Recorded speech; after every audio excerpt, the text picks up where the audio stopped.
ಎಲ್ರಿಗೂ ನಮಸ್ಕಾರ. ನಮ್ಮನೆ ಅಡುಗೆ ಚಾನಲ್ಗೆ ನಿಮ್ಮೆಲ್ರಿಗೂ ಸ್ವಾಗತ. ನನ್ನ ಚಾನಲ್ ಯಾರಾದರೂ ಹೊಸದಾಗಿ ನೋಡ್ತಾ ಇದ್ದರೆ ಪ್ಲೀಸ್ ಸಬ್ಸ್ಕ್ರೈಬ್ ಮಾಡ್ಕೊಳ್ಳಿ. ಹಾಗೆ ನನ್ನ ರೆಸಿಪಿಗೆ ಒಂದು ಲೈಕ್ ಮಾಡಿ. ಇವತ್ತಿನ ರೆಸಿಪಿದಲ್ಲಿ ಆಲೂ ಪರೋಟ ಸಿಂಪಲ್ಲಾಗಿ ಹಾಗೆ ಸಖತ್ ಟೇಸ್ಟಿಯಾಗಿ ಹೇಗೆ ಮಾಡೋದು ಅಂತ ತೋರಿಸ್ಕೊಡ್ತಾ ಇದ್ದೀನಿ. ನೀವು ಮನೇಲಿ ಟ್ರೈ ಮಾಡಿ ಹೆಂಗೆ ಬಂದಿದೆ ಅಂತ ಕಮೆಂಟ್ ಮಾಡಿ. ಹಾಗೆ ನನ್ನ ರೆಸಿಪಿಗೆ ನನ್ನ ಚಾನಲ್ಗೆ ಸಪೋರ್ಟ್ ಮಾಡಿ. ನಿಮ್ಮ ಸಪೋರ್ಟು ತುಂಬ ಇಂಪಾರ್ಟೆಂಟು. ಆಲೂ ಪರೋಟ ಮಾಡೋದಕ್ಕೆ ಇಲ್ಲಿ ನಾನು ಆಲೂಗಡ್ಡೆ ಎಲ್ಲ ಬೇಯಿಸ್ಕೊಂಡು ಒಂದು ಗ್ರೇಟರ್ ಸಹಾಯದಿಂದ ಸಣ್ಣದಾಗಿ ತುರಿದು ಎತ್ತಿಟ್ಕೊಂಡಿದ್ದೀನಿ. ನೀವು ಎಷ್ಟು ಚೆನ್ನಾಗಿ ತುರಿತೀರಾ ಅಷ್ಟು ಚೆನ್ನಾಗಿ ನೀಟಾಗಿ ಬರುತ್ತೆ ಪರೋಟ.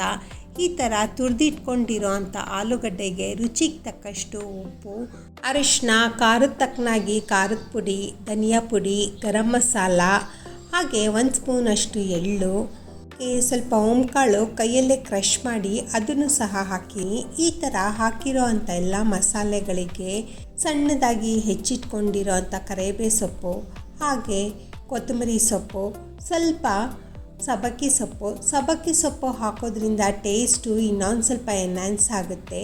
2 ಟೇಬಲ್ ಸ್ಪೂನು ಎಣ್ಣೆ ಹಾಕಿಬಿಟ್ಟು ನೀಟಾಗಿ ಎಲ್ಲನೂ ಮಿಕ್ಸ್ ಮಾಡಿಕೊಂಡು, ಹಾಗೆ ಕೈಗೆ ಏನಾದರೂ ಅಂಟುತ್ತೆ ಅಂದರೆ ಇನ್ನೊಂದು 2 ಸ್ಪೂನ್ ಎಣ್ಣೆ ಹಾಕಿಬಿಟ್ಟು ಕೈಗೆ ಅಂಟಿರಂಗೆ ಎಲ್ಲನೂ ಹೊಂದ್ಕೊಳ್ಳೋ ಥರ ನೀಟಾಗಿ ಮಿಕ್ಸ್ ಮಾಡಿ, ಎಷ್ಟು ದಪ್ಪ ಸೈಜ್ ಬೇಕೋ ಅಷ್ಟು ದಪ್ಪ ಸೈಜಲ್ಲಿ ಉಂಡೆ ಕಟ್ಟಿ ಸೈಡಿಗೆ ಎತ್ತಿಟ್ಕೊಬೇಕು. ನಂತರ ಇಲ್ಲಿ ಆಲ್ರೆಡಿ ನಾನು ಮುಂಚೆನೇ ಚಪಾತಿ ಹಿಟ್ಟು ಕಲಸಿದ್ದೆ.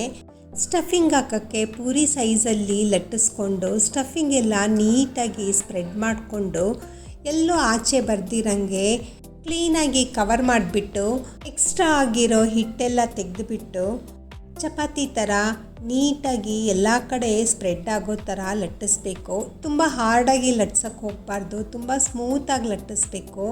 ಹಾರ್ಡಾಗಿ ನೀವು ಲಟ್ಸಿದ್ರೆ ಸ್ಪ್ರೆಡ್ ಆಗೋಗುತ್ತೆ, ಎಲ್ಲನೂ ಆಚೆ ಬಂದುಬಿಡುತ್ತೆ.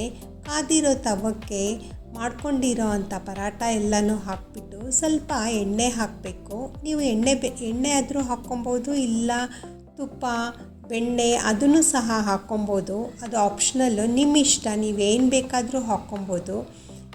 ಎಣ್ಣೆ ಹಾಕಿಬಿಟ್ಟು 2 ಕಡೆ ನೀಟಾಗಿ ಬೇಯಿಸಿದ್ರೆ ರೆಡಿಯಾಗಿರುತ್ತೆ ನೋಡಿ ಆಲೂ ಪರೋಟ. ಮಕ್ಕಳಿಗೆ ದೊಡ್ಡವ್ರಿಗೆ ತುಂಬ ಇಷ್ಟ ಬಿದ್ದು ತಿಂತಾರೆ. ಮತ್ತು ನಾನು ತೋರಿಸ್ಕೊಟ್ಟಿರೋ ಮೆಥಡು ತುಂಬ ಸಿಂಪಲ್ಲಾಗೂ ಇದೆ, ಹಾಗೆ ಮಾಡಿದ್ರೆ ಮಾತ್ರ ಟೇಸ್ಟ್ ಅಮೇಝಿಂಗ್ ಆಗಿರುತ್ತೆ. ಎಲ್ಲರೂ ಸಹ ಇಷ್ಟ ಬಿದ್ದು ತಿಂತಾರೆ. ಈ ಥರ ಪರೋಟಾಗೆ ಕಾಂಬಿನೇಷನ್ ಆಗಿ ಉಪ್ಪಿನಕಾಯಿ, ಮೊಸರು, ಹಾಗೆ ಬೆಣ್ಣೆ, ಚಟ್ನಿ ಕೂಡ ಒಳ್ಳೆ ಕಾಂಬಿನೇಷನು. ನೀವು ಮನೇಲಿ ಟ್ರೈ ಮಾಡಿ ಹೆಂಗೆ ಬರ್ತಿದೆ ಅಂತ ಕಮೆಂಟ್ ಮಾಡಿ. ಫ್ರೆಂಡ್ಸ್, ನಿಮ್ಮ ಸಪೋರ್ಟು ನನಗೆ ತುಂಬ ಇಂಪಾರ್ಟೆಂಟು. ಪ್ಲೀಸ್ ನನ್ನ ಚಾನಲ್ನ ಸಬ್ಸ್ಕ್ರೈಬ್ ಮಾಡ್ಕೊಳ್ಳಿ. ಮತ್ತು ನನ್ನ ರೆಸಿಪಿ ಇಷ್ಟ ಆದರೆ ಲೈಕ್ ಮಾಡಿ. ಈ ಥರ ಪರೋಟ ನೋಡಿ ಎಷ್ಟು ಸಾಫ್ಟಾಗಿದೆ, ಮತ್ತು ಸ್ಟಫಿಂಗೂ ಸಹ ಒಳಗಡೆ ಎಲ್ಲ ಕಡೆಯೂ ಸ್ಪ್ರೆಡ್ ಆಗಿದೆ. ಈ ರೆಸಿಪಿ ನಿಮಗೆ ಹೆಂಗೆ ಅನ್ನಿಸ್ತು ಅಂತ ಕಮೆಂಟ್ ಸೆಕ್ಷನ್ನಲ್ಲಿ ಕಮೆಂಟ್ ಮಾಡಿ. ಎಲ್ಲ ಸ್ಟಫಿಂಗು ಈವನ್ ಆಗಿ ಸ್ಪ್ರೆಡ್ ಆಗಿದೆ, ಮತ್ತು ಟೇಸ್ಟ್ ಮಾತ್ರ ಅಮೇಝಿಂಗ್ ಆಗಿರುತ್ತೆ. ಒಂದು ಸತಿ ನೀವು ಟ್ರೈ ಮಾಡಿ. Thank you.